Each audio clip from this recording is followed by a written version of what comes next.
Good evening everyone. तो जैसा कि आप सभी को पता है, हम यहाँ पर ले रहे हैं ऑनलाइन क्लासेस। किस क्लास के लिए? तो वो है 9th क्लास के लिए। किस सब्जेक्ट की? तो वो है मैथ की। ठीक है, हमने जो है वो अपना सेकंड चैप्टर पढ़ना शुरू कर दिया था, जिसका नाम है पोलिनोमियल। और हमने इसमें पढ़ा था कि किसी समीकरण का हल कैसे निकाला जाता है, कौन सी विधि के द्वारा? तो पक्षांतरण विधि के द्वारा। क्या होती है पक्षांतरण विधि? जिसमें हम अपने चर को बिल्कुल अकेला छोड़ते हैं और उसके साथ जो भी संख्याएं होती हैं उनके पक्ष को बदल देते हैं। अगर वो लेफ्ट हैंड साइड में कोई चर है, उसके साथ कोई संख्या है, तो हम उस संख्या को लेफ्ट हैंड साइड से राइट हैंड साइड की तरफ भेज देंगे। तो ऐसे ही होता है इसमें। अभी देखते हैं उदाहरण करके। पिछली क्लास में हमने बहुत से क्वेश्चन किए थे, आज भी करेंगे। तो पहला सवाल मेरे लिए, आपके सभी के लिए ये है कि x-4 बराबर है 6 अगर कोई क्वेश्चन है तो इसमें x की वैल्यू बताएं।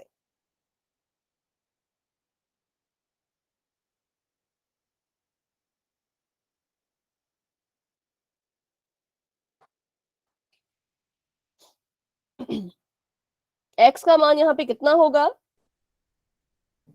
तो मैं 2 नहीं होगा बेटा। देखो, तो होता क्या है, हम अपने चर को बिल्कुल अकेला छोड़ेंगे। चर को अकेला छोड़ने के लिए क्या किया जाएगा? x ऐसे का ऐसा ही यहाँ पर रहेगा और बराबर है का निशान, और उसके बाद क्या लिखा जाएगा? तो देखिए, बराबर है के निशान के बाद 6 लिखा गया था, तो हम 6 ही लिखेंगे। ठीक है, बराबर है के साथ हम 6 ही लिखेंगे, तो मैंने यहाँ पे 6 लिख दिया। अब मैंने इस 4 मैम को 10 यहाँ से, आएगा। हाँ, मैंने गुड 4 को इवनिंग यहाँ, मैम। गुड इवनिंग बच्चों, गुड इवनिंग। मैंने 4 को यहाँ से गायब करना है, 4 को यहाँ से हटाना है, तभी तो मेरा चर अकेला रहेगा, है ना? तो जब मैंने 4 का पक्ष बदल दिया, इसकी साइड बदल दी, तो ये जब उस तरफ चला जाएगा तो ये किसका बन जाएगा? देखिए, यहाँ पर ये माइनस का है, यहाँ पे 4 का निशान माइनस का है, चिन्ह माइनस का है। जब हम 4 को उस तरफ भेजेंगे तो ये जमहा का निशान लेकर के उस पार जाएगा। ठीक है, तो कितना आंसर आ गया यहाँ से? x बराबर यस है, मैम। ठीक है, 10। तो ये सभी को समझ आया क्या करना होता है? चर को अकेला छोड़ने के लिए संख्याओं को उस पार भेजो, सिंपल। अच्छा, अगर ऐसा हो, x रहने, कुछ और लेते हैं। h-9 बराबर है 5, तो अब बताएं।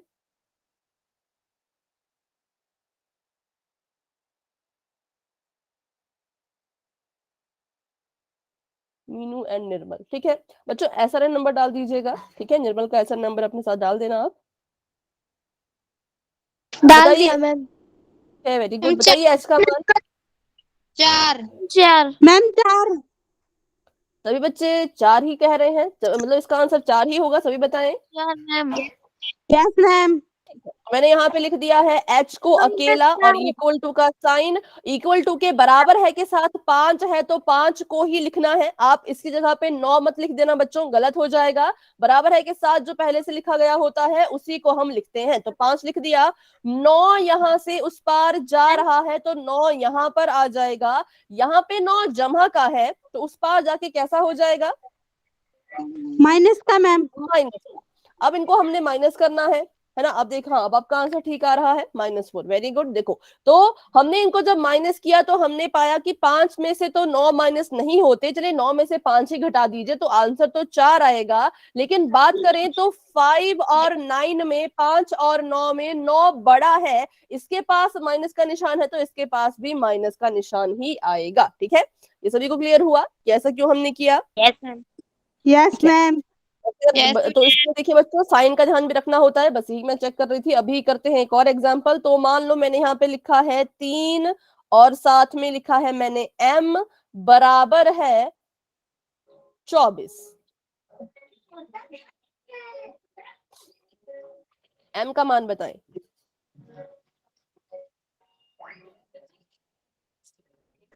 24 मैम। 24 मैम। 24। m का बेटा, m का मान बताइए। 3m है। मैम 8। बेटा माइक ऑफ कर ले। आंचल बेटा, आपका माइक ऑन है।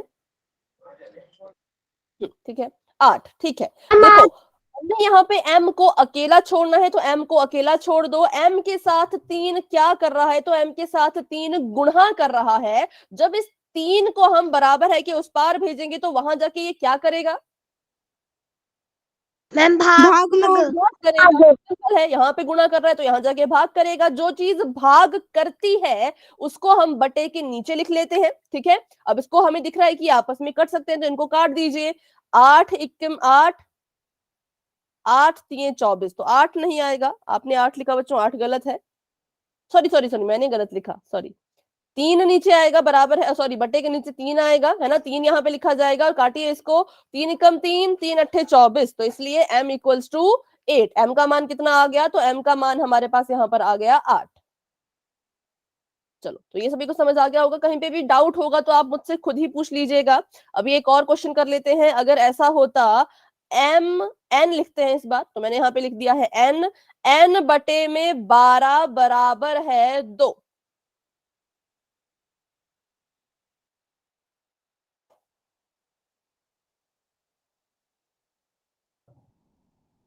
बारह यहाँ पे भाग कर रहा है, हमने n को अकेला छोड़ना है।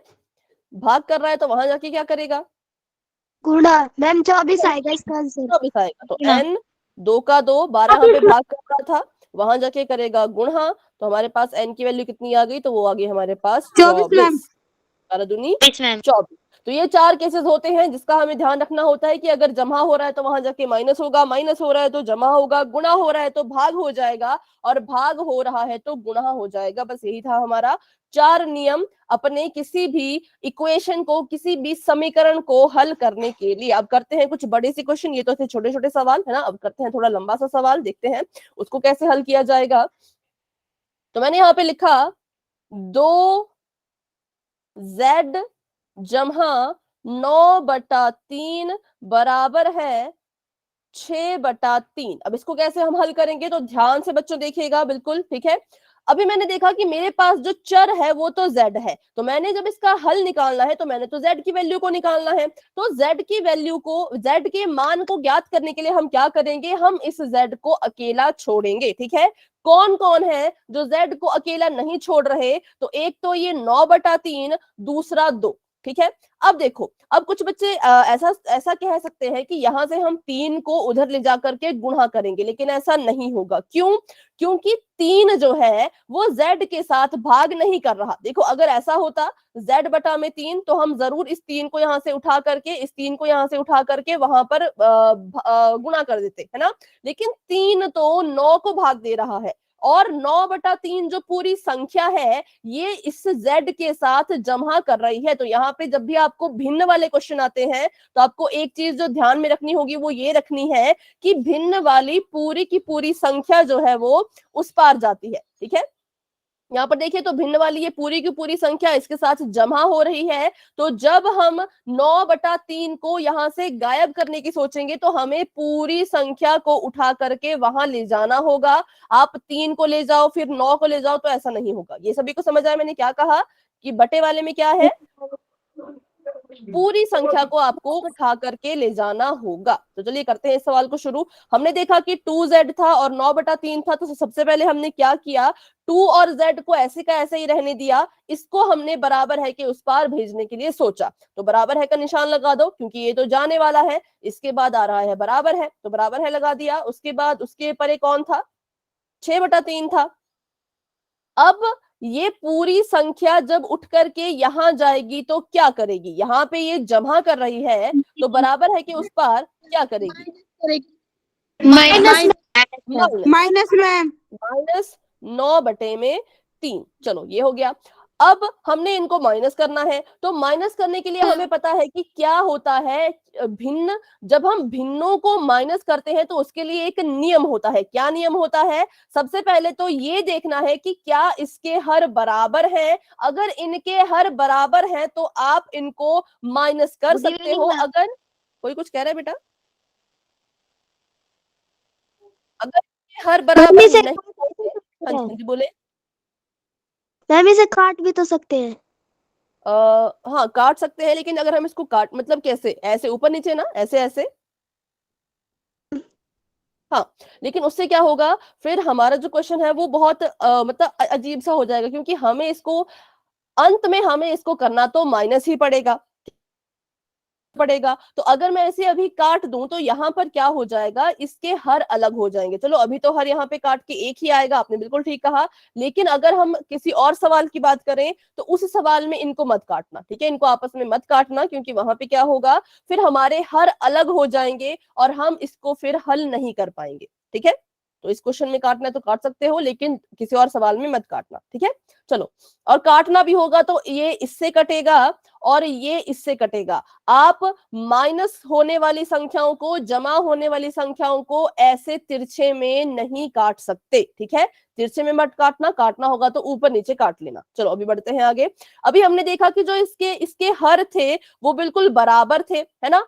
ये होता है नीचे वाला हर और ऊपर वाला होता है अंश। ध्यान से बच्चों सुने, क्योंकि यहाँ पे बहुत गड़बड़ हो जाती है इसको सॉल्व करते करते। जब आपके भिन्नों के हर बराबर होते हैं तो आप उनको जमा भी कर सकते हो और माइनस भी कर सकते हो, ये हमारा नियम होता है। तो 2z का 2z लिख दिया, बराबर है का बराबर है। क्योंकि इसके हर बराबर हैं तो हर को हम सिर्फ और सिर्फ एक ही बार लिखेंगे। हर आपस में ना तो जुड़ते हैं ना तो माइनस होते हैं। ठीक है, जमा के केस में क्या होता है, हर ना तो जुड़ेंगे ना तो माइनस होंगे, हरों को बराबर कर दिया जाता है और सिर्फ एक ही बार लिखा जाता है। तो मैंने लिख दिया यहाँ पर एक बार इसको। अब क्या करना है, अंशों को क्रम में लिखो। जैसे अंश लिखे हैं बिल्कुल सीक्वेंस में, वैसे ही आप यहाँ पे लिखेंगे। आप अपनी मर्जी से 9 माइनस 6 नहीं कर सकते। पहले 6 है तो आपको पहले 6 ही लिखना पड़ेगा, माइनस का साइन और फिर 9। ठीक है, तो ये हमारा आया।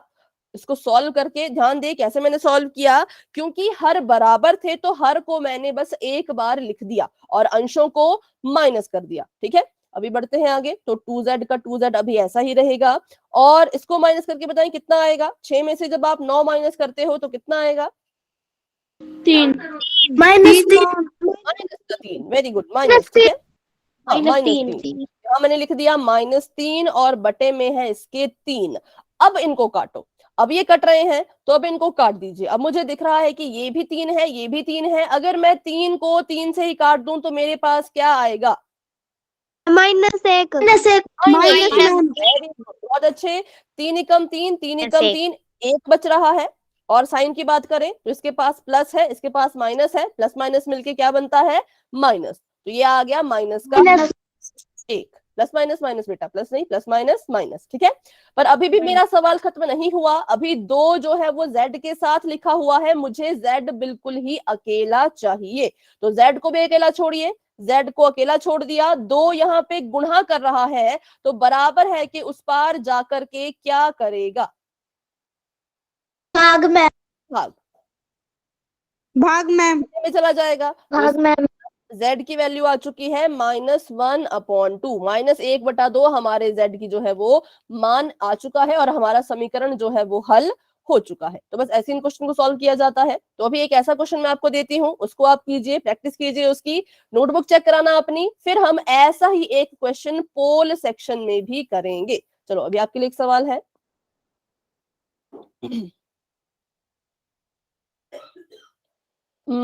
5h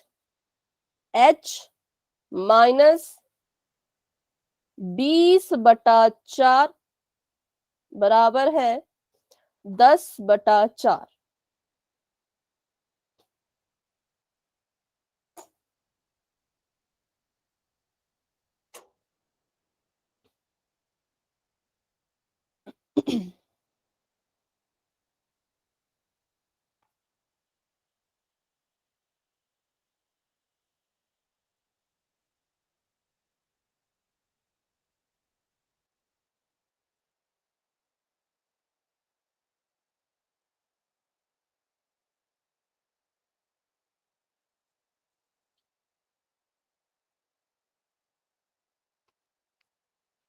अच्छा, या फिर इसमें 4 रहने दो। 1 मिनट 1 मिनट, 4 मत लिखो, 3 लिख लो। ठीक है, बटे में 3 लिख लीजिए सभी। ध्यान से देखिए बेटा स्क्रीन पे, फिर से मैंने क्वेश्चन थोड़ा सा चेंज किया है। मैंने बटे में 3 लिखा है, 20 के बटे में भी 3 और 10 के बटे में भी 3। तो जहां पे आपने 4 लिखा था वहां पर बदल के 3 लिख लीजिए, इससे काटने में थोड़ी आसानी हो जाएगी। ठीक है, और जिसका सॉल्व हो जाएगा वो मुझे अपनी नोटबुक दिखा सकते हैं।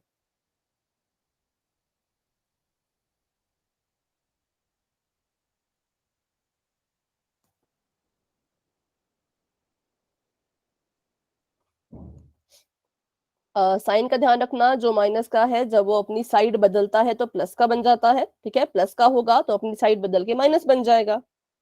और जब आप भिन्न हल करोगे तो हर हमेशा लिखना, ऐसा ना हो कि आपने 20 और 10 को हल कर दिया और उसके बटे में 3 लिखना भूल गए, तो ऐसा ना करें, ठीक है, 3 जरूर लिखना है। 10, ठीक है, लेकिन मनीषा बेटा 5h के साथ गुणा कर रहा था, है ना, तो जब बराबर है कि इस पार आएगा तो क्या करेगा, बस इसको ठीक करें, बाकी आपका आंसर ठीक है।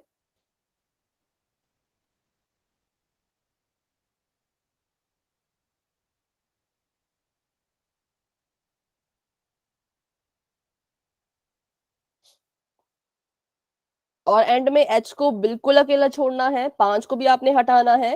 5h के साथ गुणा कर रहा है बच्चों, तो जब बराबर है कि उस पार जाएगा तो उसका उल्टा हो जाएगा। अब आप इसको सॉल्व करें और अपना आंसर मुझे बता सकते हैं।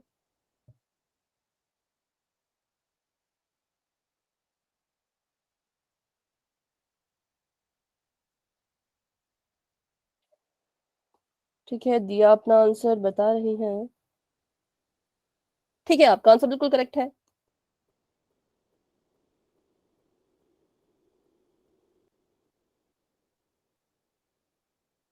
ठीक है, सिमरन भी अपना आंसर दिखा रही हैं।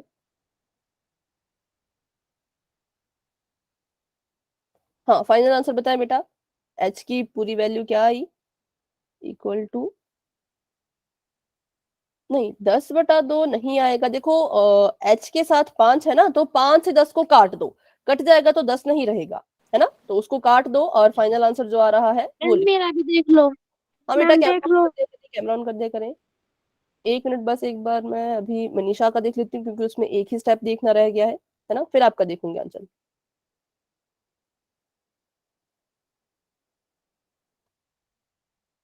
हाँ अभी ठीक है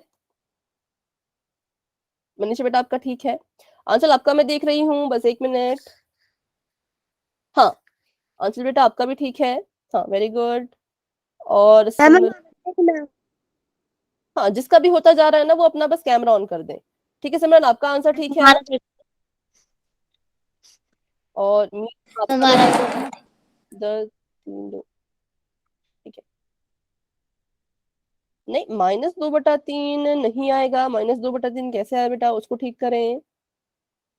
अच्छा, आपने 10 माइनस, देखो नहीं, 20/3 वहां पे माइनस हो रहा था, तो यहाँ आकर के वो जमा होगा।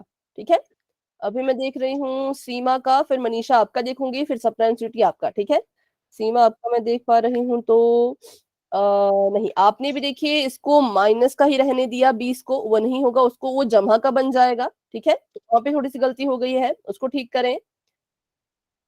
और मनीषा आपका मैं अभी देख रही हूँ। ठीक है, आपका आंसर बिल्कुल करेक्ट है। सप्रेंसिटी बच्चों, कैमरा ऑन करें। थोड़ा सा गलत हो गया वो ठीक। अच्छा ठीक है, ठीक है, भारती आपका मैं देख रही हूँ। 30 आया, फिर कट के 10 आया। हाँ, पर आपने 5h था ना, उसको 5 को आप कहाँ ले गए बेटा, उसको भी देखें। 5, मैम अब देखो। भारती बेटा 5h है ना, तो उसको 5 को इस तरफ लेके आइए तो वो 10 के नीचे आएगा। ठीक है सीमा, आपका मैं भी देख रही हूँ तो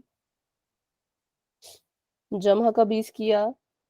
हाँ, तो जमा का 20 बेटा, इसको ऐड करें, फिर वो 30 आ जाएगा, है ना, मतलब पूरा सॉल्व मैम कर। हमारा देखना। Yes ma'am. हाँ, अभी करें। ठीक है मीनू, अभी आपका मैं देख रही हूँ, 10 + 20, 30/3, ठीक है, उसके बाद 10 आया और उसके बाद, ठीक है, अभी आपका आंसर ठीक है। भारती आपका मैं आंसर देख रही हूँ।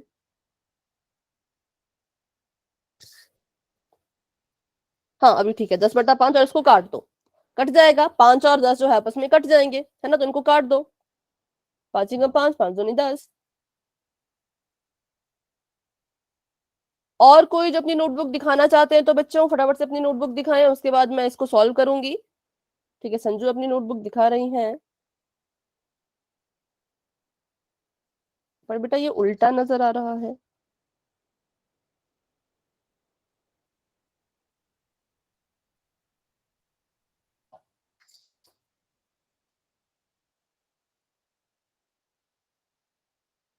5h 30/3 10। हाँ, अब देखो 5h बचा है ना, तो इस 5 को भी उधर भेजो, है ना, 5 को भी उधर भेजो। 5h के साथ गुणा कर रहा है तो बराबर है कि उस पार जाके भाग करेगा। ठीक है संजू, आपका आंसर ठीक है, लेकिन 5 को भी उस तरफ भेज दो, h को बिल्कुल अकेला छोड़ना है। भारती, अभी आपका आंसर ठीक है। और जो चैट में लिख रहे हैं देख लो। 2/1, ठीक है। 2/1 को आपको बटाकर लिखने की जरूरत नहीं है, वैसे आप उसको सिर्फ 2 भी लिख सकते हो, है ना। ठीक है सपना छोटी, आपका मैं देख रही हूँ, बस 1 मिनट।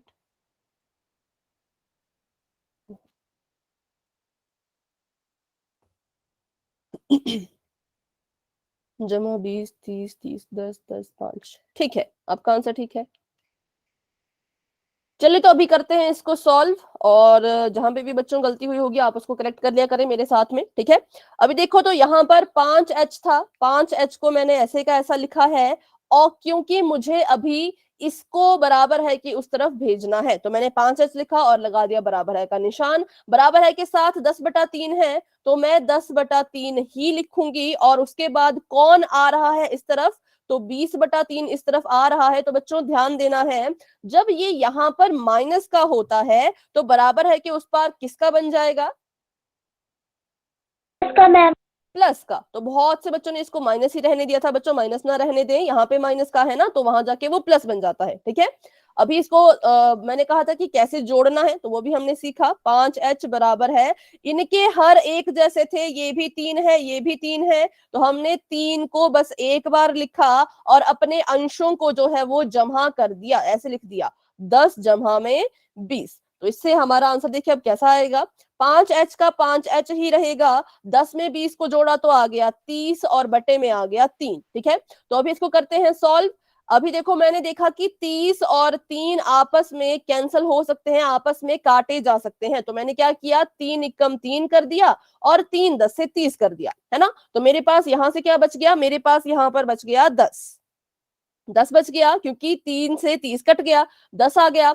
अब यहां पर नहीं रुकना है, ये हमारा आंसर नहीं होता, बल्कि हमें h को, अपने चर को बिल्कुल अकेला छोड़ना है। तो अभी h को बिल्कुल अकेला छोड़ देते हैं, बराबर है, यहां पर आ गया 10, और यहाँ पे देखो 5 और h आपस में गुणा हो रहे हैं, तो जब 5 उस तरफ जाएगा तो भाग देगा, ऐसे भाग देगा।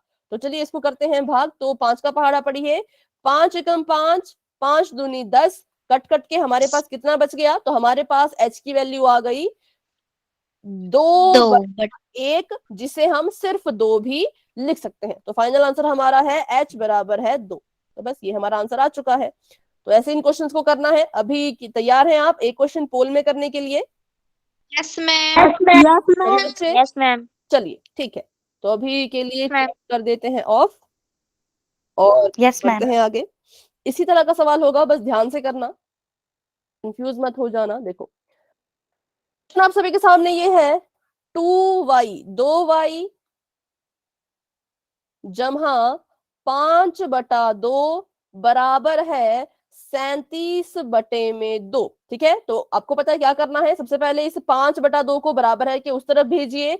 ध्यान दे बच्चों, 5/2 यहाँ पर जमा का है, तो बराबर है कि उस पार ये जमा का नहीं रहेगा, बल्कि जमा का बिल्कुल उल्टा साइन ले लेगा, ठीक है। 5/2 को जब परे भेजोगे तो ध्यान देना, यहाँ पे जमा का है तो वहां पर जमा का नहीं रहेगा, और एंड में 2y की वैल्यू नहीं निकालनी है, 2 को भी आपने उस पार भेजना है, ठीक है, सिर्फ और सिर्फ y की वैल्यू को निकालना। तो चलिए अब इसको सॉल्व करना आप शुरू कर सकते हैं, और आपको पोल भी नजर आ जाएगा थोड़ी ही देर में।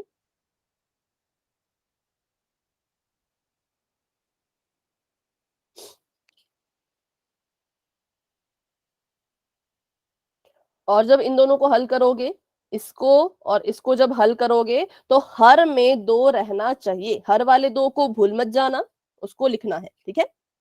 चलिए तो अभी सॉल्व कर सकते हैं आप। हाँ जी बेटा।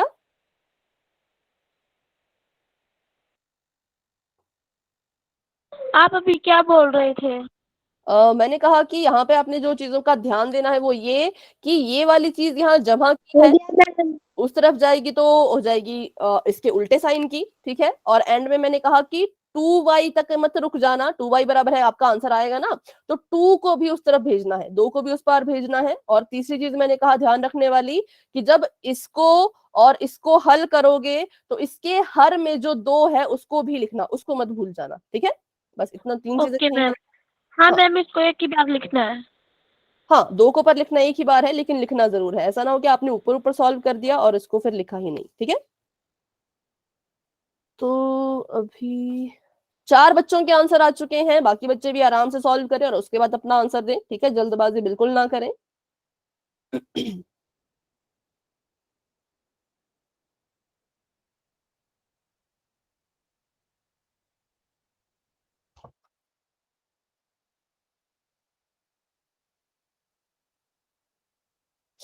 हाँ, जिन बच्चों ने आंसर दे दिया हैंड रेज कर लो।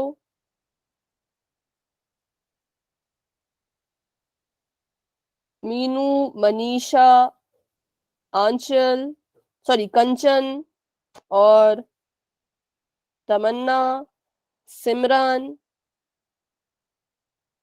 सपना एंड स्वीटी।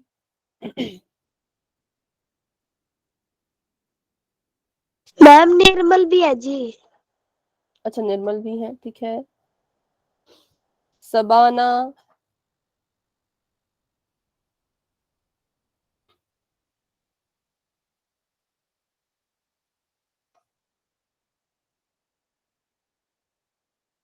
7 बच्चों के आंसर आ चुके हैं, ध्यान से करो बच्चों, बिल्कुल ध्यान से, जैसे आपने लास्ट क्वेश्चन किया था बिल्कुल वैसे ही करना है, बस थोड़ा सा ध्यान रखना है इसमें। तो अभी 8 बच्चों के आंसर आ चुके हैं, वेरी गुड। अभी किसने दिया, शायद अभी रुचिका का आंसर भी आ चुका है। हाँ, आराम से सॉल्व करें, जल्दबाजी मत करना ऐसे कि हाँ हम जल्दी जल्दी सॉल्व करते हैं, जो कोई जल्दी नहीं है, आराम से हल कीजिए अपना क्वेश्चन और अपना आंसर पोल में जा करके दे, ठीक है। ठीक है, हाँ जिसने आंसर दिया वो हैंड रेज करते जाए, जैसे अभी दिया ने हैंड रेज किया, मतलब इनका भी आंसर आ चुका है।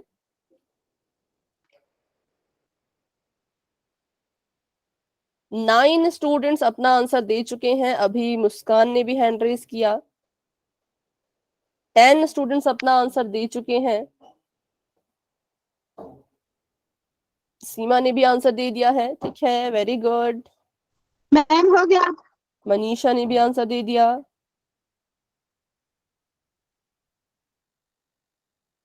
ठीक है, ठीक है, बहुत अच्छे। 13 हो गया स्टूडेंट्स मैम। आंसर दे चुके हैं, वेरी गुड। हाँ, आंचल ने भी अभी आंसर दे दिया। चलो, 13 बच्चों के आंसर आ चुके हैं, क्लास में हमारे पास हैं 16 बच्चे, तो 3 स्टूडेंट्स अभी भी रहते हैं, तो बच्चों आप भी सॉल्व कीजिए क्वेश्चन को और अपना आंसर दे दीजिए। तो अभी भारती, टीना और संजू बच्चों आप रहते हैं, तो जब आपका हो जाएगा आप अपना हैंड रेज कर लेना, ठीक है। ठीक है, अभी मैम हो गया हमारा। भारती का हो चुका है। हाँ, 14 बच्चों के आंसर आ गए हैं, अभी रहते हैं टीना और संजू, ठीक है।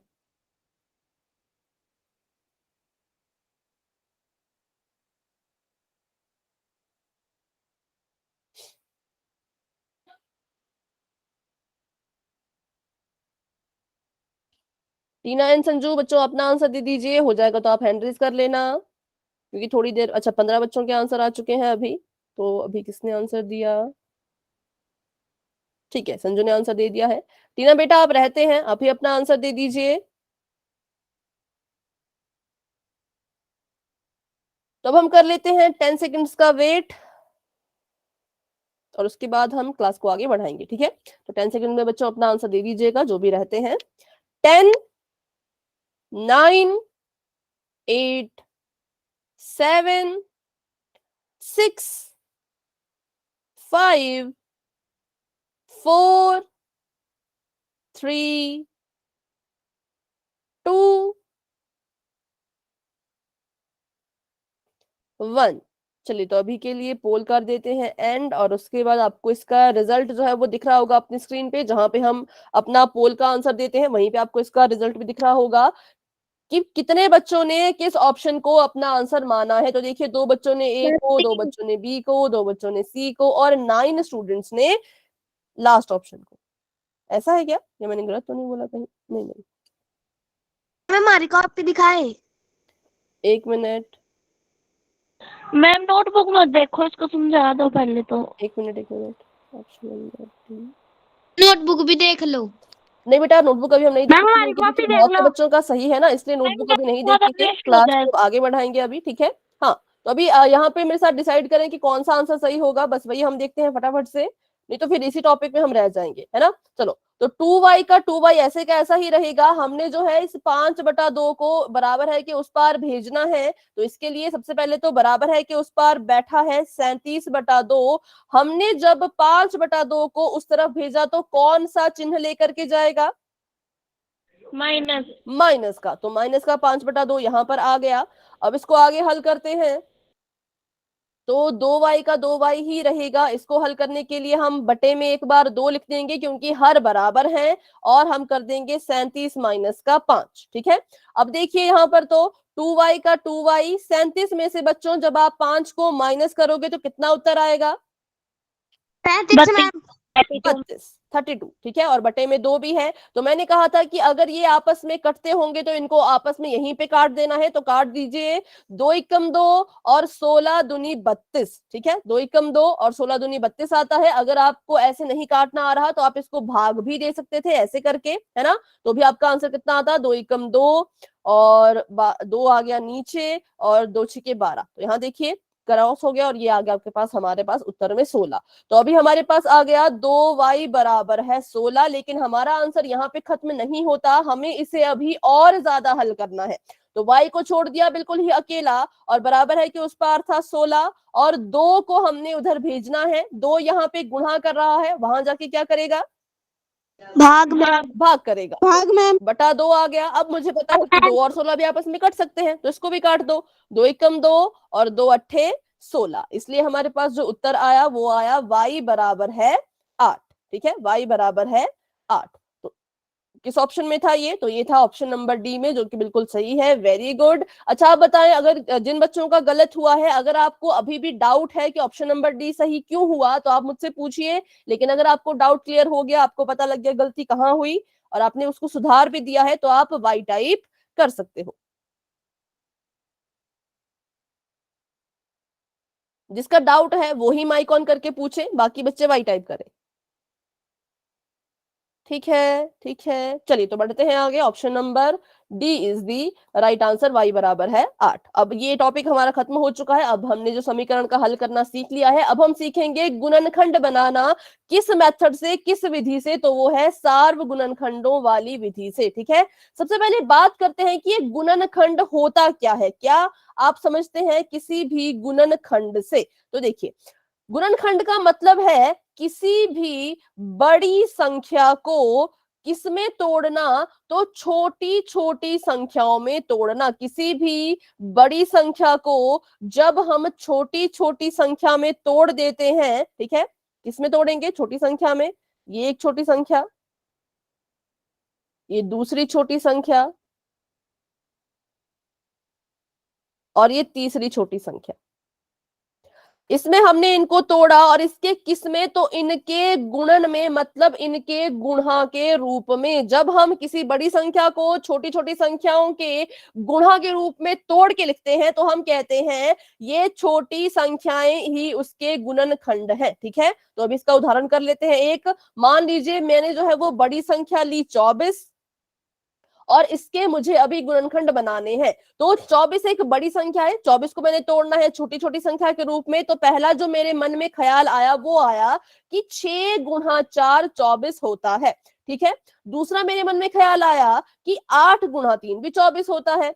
तीसरा मेरे मन में ख्याल आया कि 12 गुणा 2 भी तो 24 ही होता है। तो देखो, 24 हमारी बड़ी संख्या थी, और ये सभी है 24 से छोटी, लेकिन मैंने 24 को इन छोटी छोटी संख्या के गुणन में लिखा, तो ये इसके गुणनखंड कहलाए जाएंगे, ठीक है। सभी को समझ आया? किसी को डाउट है तो पूछ लें। No ma'am. No ma'am. तो ये है गुणनखंड की बड़ी संख्या को छोटे में तोड़ना, बस इतना ही। अब बात करते हैं हम संख्या के गुणनखंड तो हमें पता है, लेकिन जो हम सवाल अभी करने वाले हैं, जब हम कभी किसी संख्या के गुणनखंड निकालना चाहते हैं तो कोशिश क्या करनी है बच्चों, कोशिश आप सभी ने ये करनी है कि आप उस संख्या के हमेशा ही अभाज्य गुणनखंड निकालें। कैसे गुणनखंड, तो अभाज्य गुणनखंड। अभाज्य गुणनखंड कैसे निकालते हैं हमने सीखा हुआ है। अभाज्य गुणनखंड कहता है कि संख्या के गुणनखंड तो बनाओ, लेकिन इस्तेमाल करो सिर्फ और सिर्फ अभाज्य संख्याओं का। किसका इस्तेमाल, सिर्फ और सिर्फ अभाज्य संख्याओं का इस्तेमाल कीजिए और अपने गुणनखंड लिखिए। तो अभाज्य संख्याएं क्या होती हैं, पहले तो हमें वो पता होना चाहिए। तो अभाज्य संख्या की बात करें तो नाम से ही पता लग रहा है अभाज्य। देखो ए बना है दो शब्दों से, अ और जमा भाज्य से। तो ध्यान से सुनिएगा, भाज्य का मतलब होता है जो भाग होता है, ठीक है, जो भाग हो जाता है उसको हम कहते हैं भाज्य। किसको, जो भाग हो जाता है। लेकिन यहाँ पे लिखा है अभाज्य, तो इसका मतलब ये संख्याएं आसानी से भाग नहीं हो पाती हैं।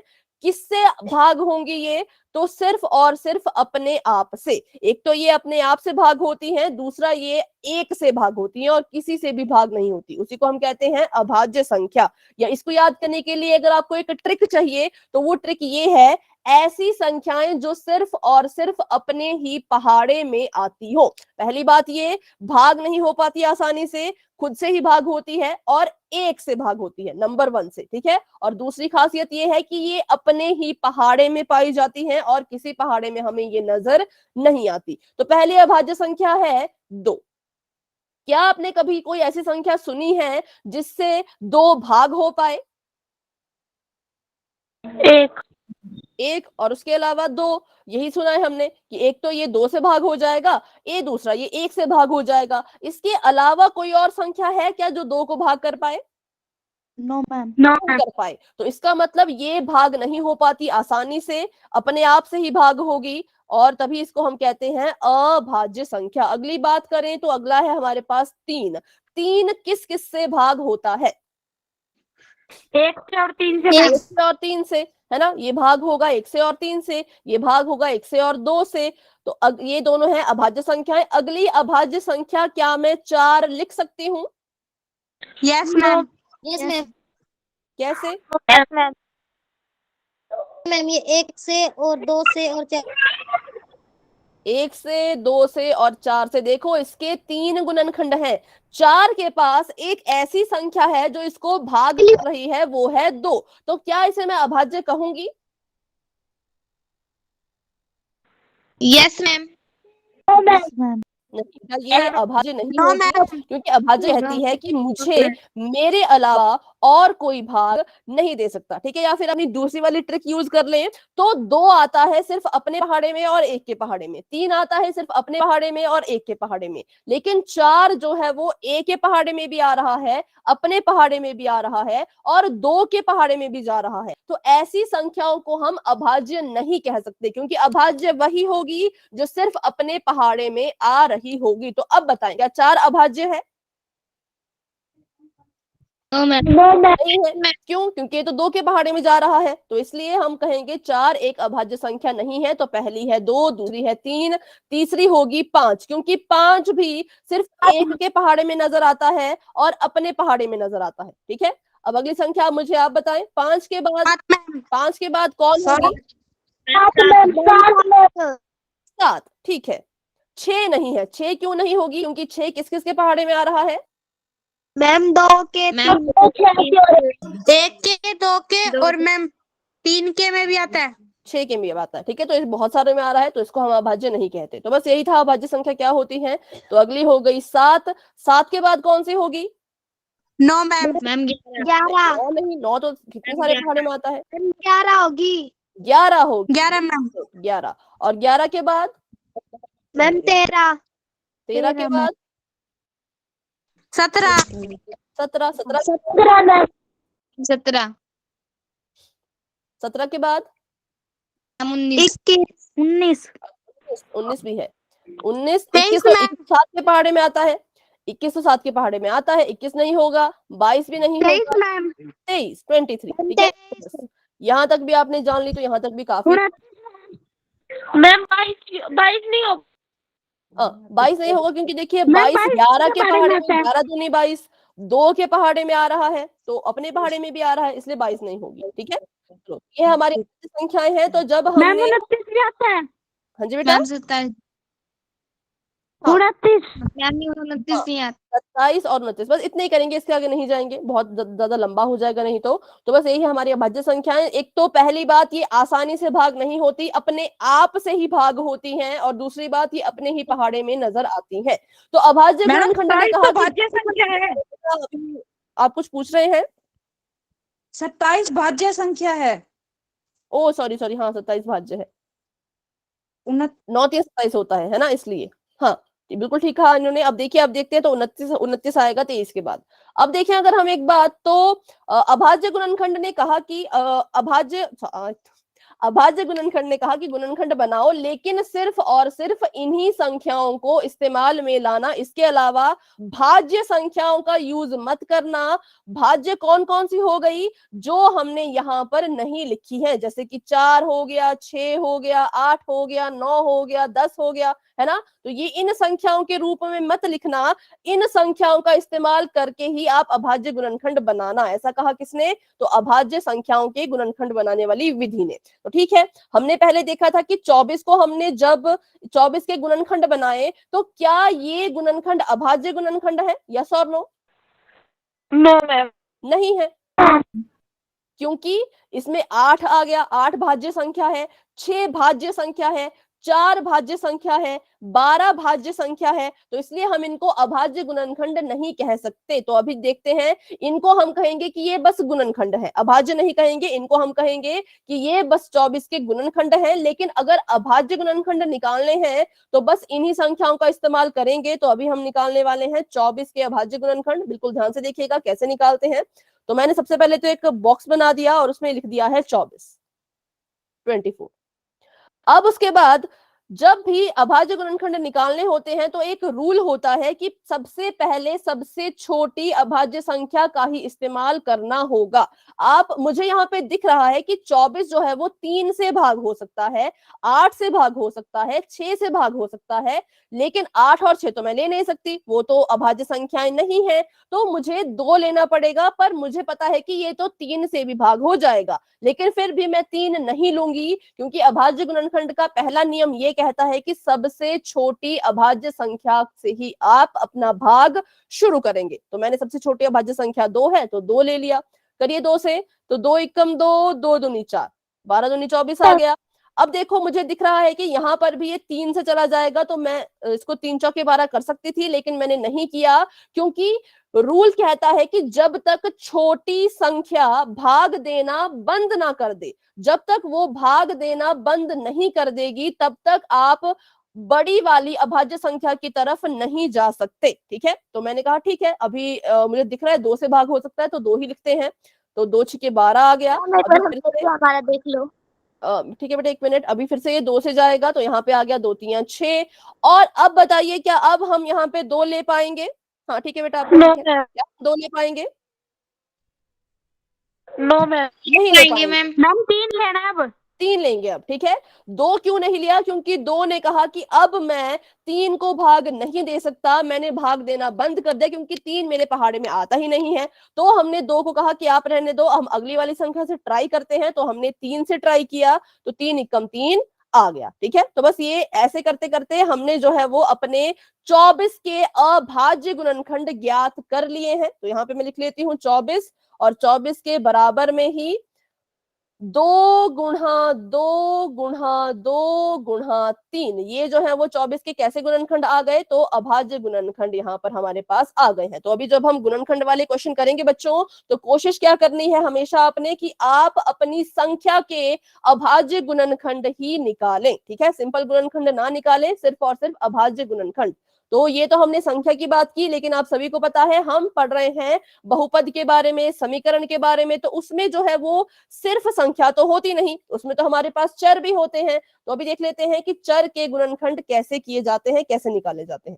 ठीक है, तो मान लो मैंने यहाँ पे लिखा है x की घात 3, तो इसको अगर मैं गुणनखंड इसके बनाऊं तो कैसे बनाऊंगी? मैम x गुणा x गुणा x। गुणा x गुणा x ठीक है, गुणा x गुणा x गुणा x मतलब 3 बार, 1 2 और 3 बार, ठीक है, ऐसे इसको लिखेंगे। और बात करें अगर 4x की घात 2 की, तो इसके गुणनखंड देखो कैसे बनाएंगे हम। मैम 4 गुणा x। ठीक है, लेकिन संख्या के भी तो गुणनखंड करने होंगे, ठीक है, तो इस बात का ध्यान रखना बच्चों कि जब आपके पास, हाँ एक बार सुन ले बेटा, एक बार सुन लो, एक बार सुन लीजिए कि जब हमारे पास संख्या भी हो और हमारे पास चर भी हो, बेटा ऑफ रखिए अभी के लिए, जब हमारे पास संख्या भी हो और चर भी हो तो हमें दोनों के गुणनखंड करने हैं। पहले संख्या को तोड़ो तो संख्या टूट जाएगी 2 गुणा 2 में, फिर अपने चर को तोड़िए तो चर टूट जाएगा x गुणा x में, ठीक है। तो ऐसे किया जाता है बहुपद या किसी भी समीकरण के पदों का गुणनखंड। ठीक है, ये सभी को समझ आया? Yes ma'am. ठीक है, यस तो अभी बढ़ते हैं आगे और करते हैं टॉपिक को शुरू। पर हम गुणनखंड निकाल रहे हैं किस विधि से, तो सार्व गुणनखंडों की विधि से, तो सीखेंगे कि सार्व क्या होता है, ठीक है। तो अभी वह गुणनखंड जो सभी पदों में उभयनिष्ठ हो उसी को हम सार्व गुणनखंड कहते हैं। उभयनिष्ठ का मतलब होता है बच्चों कॉमन, ठीक है, ऐसी चीज, ऐसी संख्या, ऐसा कोई चर जो आपको अपने सभी पदों में नजर आ रहा होगा उसी को हम कॉमन फैक्टर या उभयनिष्ठ या फिर सार्व गुणनखंड कहते हैं। क्या कहते हैं? सार्व। किसको? कॉमन को। कॉमन कैसा? जो सभी के पास हो, किसी एक के पास, किसी दो के पास या तीन के पास नहीं, जितने आपको पद दिख रहे हैं उन सभी पदों के पास वो चीज होनी चाहिए, तभी उसको हम सार्व या फिर कॉमन जो है वो लेते हैं, ठीक है। करते हैं इसको एक उदाहरण की उससे समझते हैं। तो यहाँ पे आपको देखिए 4 चीजें नजर आ रही होगी, तो इसमें बताओ, पहले है एक सेब और केला, फिर है संतरा और सेब, फिर है सेब और अनानास, और फिर है सेब और स्ट्रॉबेरी। तो इसमें कौन सी चीज है जो सभी में सार्व है, सभी में कॉमन है? सेब। वेरी गुड, बहुत अच्छे। क्या चीज कॉमन है? तो एप्पल कॉमन है, सेब कॉमन है, हमने इसको यहाँ पे लिख दिया। एप्पल।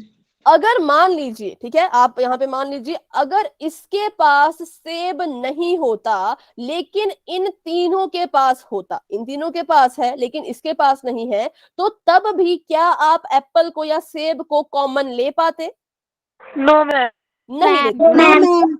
नहीं, नो, बिल्कुल नहीं लेते। इसमें हम कहते हैं कुछ भी कॉमन नहीं है। ध्यान से मेरी बात सुनिएगा, सार्व बच्चों उसी को लेना है जो दी गई सभी पदों के पास होगा।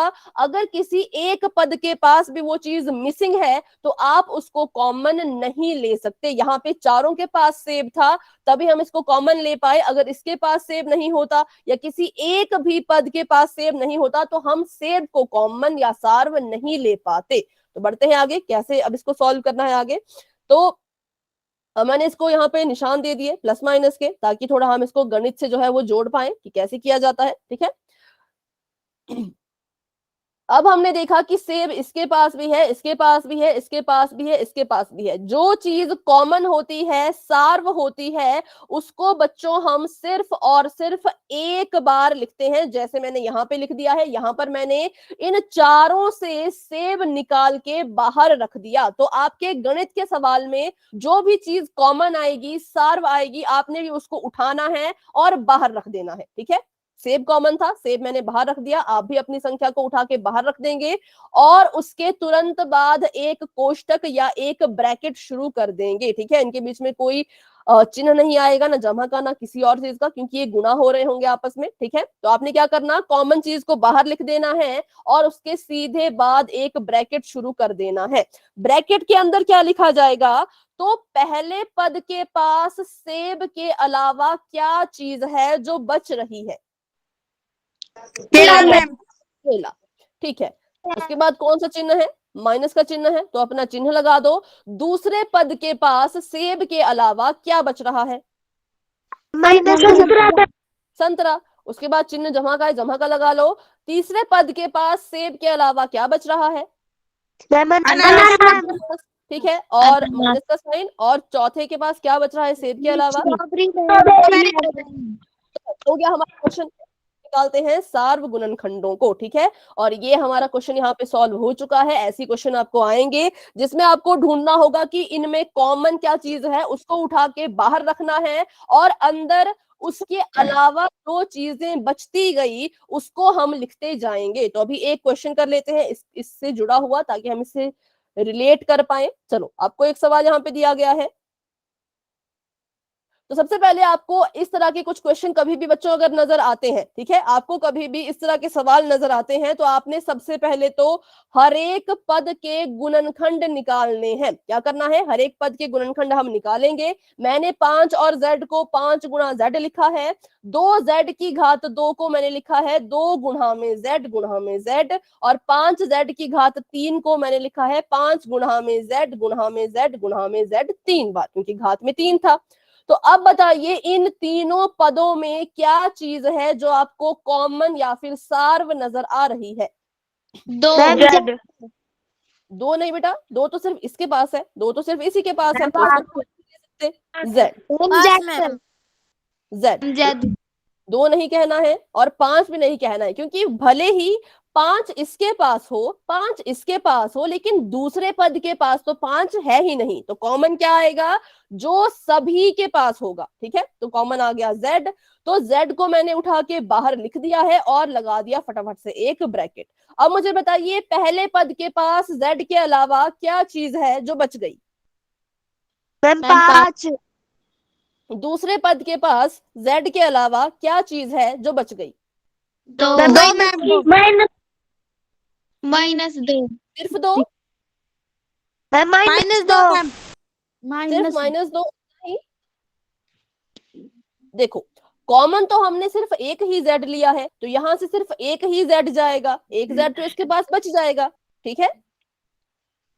ठीक है, सभी को समझ आ रहा है? सिर्फ एक z कॉमन लिया है तो एक तो निकल जाएगा बाहर, एक इसके साथ ही रहेगा, ऐसे का ऐसा। तीसरे पद के पास क्या बचेगा? Ma'am +5 2z। 2z, मैम ठीक है। +5 z का और स्क्वायर। 2z, हाँ z का स्क्वायर बोलो या 2z बोलो, क्योंकि हमने सिर्फ एक ही z को कॉमन माना है, तो एक ही उठे जाएगा यहां से, सारे के सारे नहीं जाते हैं। तो अभी इसको हल करके कैसे लिखेंगे? z का z ब्रैकेट शुरू कर दिया, पहले पद के पास 5 बचेगा और -2, मतलब इसको गुणा करके लिख दिया मैंने, बस गुणा करके लिख दिया, और 5z स्क्वायर। तो ये हमारा आंसर आ चुका है। बस ऐसे ऐसे ही आपने जो है वो सार्व चीजें या सार्व गुणनखंड ज्ञात करने हों। ठीक है बेटा, अभी लेकिन अभी इसको हम पूरी तरह से नहीं सीख पाए हैं, अभी हम इसको सीखने वाले हैं, ठीक है। तो थोड़ा सा इंतजार करें। तो इसमें बताइए 12x y स्क्वायर कॉमा 6, इन दोनों में सार्व क्या है? पहले इन दोनों के गुणनखंड बनाओ बच्चों, उसके बाद ही आपको पता लगेगा कि सार्व चीज क्या आने वाली है। दोनों के गुणनखंड बनाओ, 12x y स्क्वायर के भी और 6 के भी।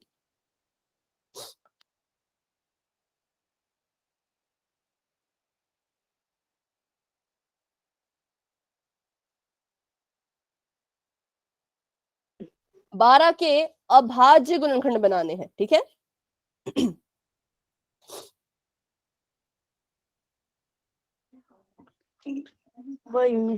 मैम 3 है इसमें कॉमन। 3 3 इसमें कॉमन। सिर्फ 3 या कुछ और भी आ रहा है? मैम 2 है। ठीक, ये आप कह रहे हैं। चलो देखते हैं यहाँ पे, अभी करते हैं इसको सॉल्व। सबसे पहले मैंने 12 के गुणनखंड तोड़े, तो 12 को हम लिख सकते हैं 3 गुणा 2 6, 6 गुणा 2 12। तो 3 गुणा 2 गुणा 2 मैंने लिखा 12 को, और इसको तोड़ के लिखें तो x का x, y का y, और यहाँ पे भी y का y, ठीक है। अब 6 को भी तोड़ो, 6 को तोड़ेंगे तो आ जाएगा 3 गुणा में 2। तो मैंने देखा पहली चीज जो मुझे कॉमन दिखी वो दिखा इसके पास भी 3 है, इसके पास भी 3 है। फिर मुझे दिखा इसके पास भी 2 है, इसके पास भी 2 है। तो इसका मतलब पहली चीज जो कॉमन आई वो है 3, और दूसरी चीज जो कॉमन आई वो है 2, और इनको गुणा कर दो तो कॉमन आ जाएगा 6, ठीक है। तो 6 इसमें कॉमन है, 6 इसमें जो है वो सार्व है। तो ऐसे इसको सॉल्व किया जाता है। 3 भी कॉमन आना था और 2 भी कॉमन आना था, लेकिन कितने 2? तो सिर्फ एक वाला 1 2, ठीक है। इसको हम इसके साथ नहीं जोड़ेंगे। तो अभी मैम बढ़ते 6 हैं भी आगे। हो सकता है जी कॉमन। दोबारा इसके समझा आगे दो। अभी इसको अभी सॉल्व नहीं करेंगे, इसके आगे इसको इतना रहने देते हैं, ठीक है। बाकी आगे करेंगे इसको। क्योंकि इसमें कॉमा लगा था। देखिए इसमें हमने इसको आगे सॉल्व क्यों नहीं किया, क्योंकि यहाँ पे कॉमा लगा हुआ है, ये दोनों अलग अलग हैं। अगर यहाँ पे जमा का या माइनस का साइन होता तभी इसको हल करेंगे, ऐसे इसको हल नहीं करेंगे, ठीक है। और एक और चीज यहाँ पे सीख लेते हैं फटाफट से। जी बेटा,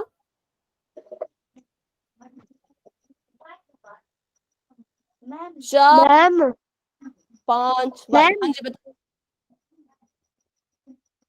मैम इसमें 6 भी तो है कॉमन। हाँ तो उसमें बेटा 6 ही कॉमन आया था, 6 ही मैंने लिखा।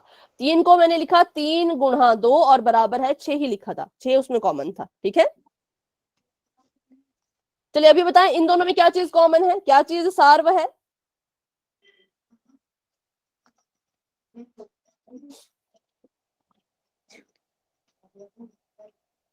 फटाफट बताएं बच्चों, फिर हम पोल में क्वेश्चन कर लेंगे, 2 मिनट है हमारे पास।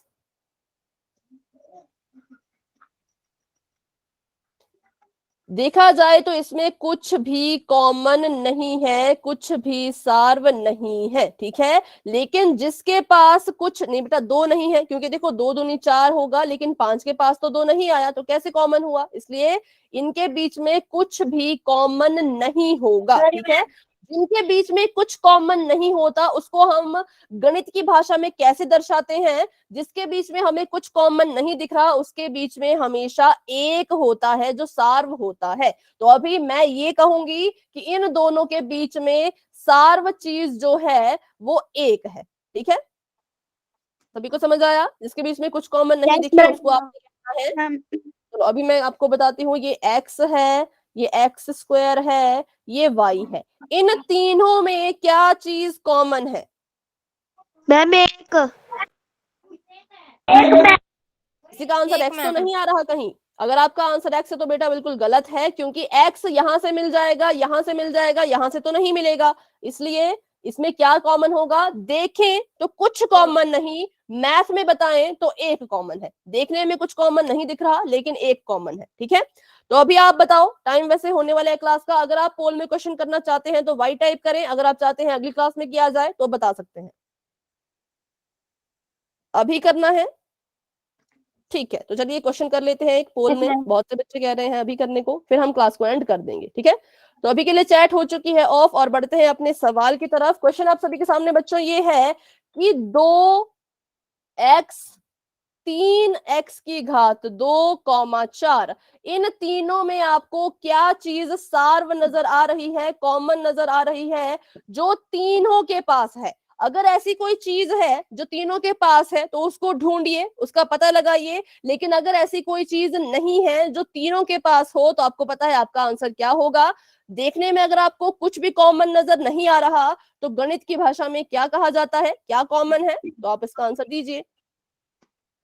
सभी बच्चे आंसर करें। हो गया ma'am. Very good very good, 3 बच्चों के आंसर आ चुके हैं, बहुत अच्छे। मैम क्लास, ऑप्शन ए में क्या है जी। अच्छा ऑप्शन आपको मैं बता देती हूँ एक बार। ऑप्शन नंबर ए है 1, ऑप्शन नंबर बी है x, ऑप्शन नंबर सी है 2, ऑप्शन नंबर डी है 3। जो भी चीज बच्चों कॉमन लोगे तीनों में उसको ढूंढना, एक में भी नहीं दिखी तो फिर आप उसको कॉमन नहीं कह सकते, ठीक है। तो अभी 8 बच्चों के आंसर आ चुके हैं, वेरी गुड, बहुत अच्छे बहुत अच्छे। सभी बच्चे आंसर करें। 15 बच्चे क्लास में हैं जिसमें से 8 बच्चे अपना आंसर दे चुके हैं, बाकी बच्चे भी कोशिश जरूर करें। 10 बच्चों के आंसर आ चुके हैं, शाबाश बच्चों, बहुत बढ़िया। तो अभी 5 बच्चे रहते हैं बच्चों, अभी अपना आंसर दे दीजिए।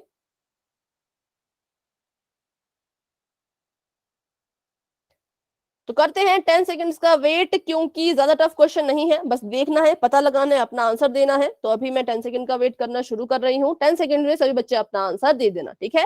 10 9 8 7 6 5 4 3 2 1।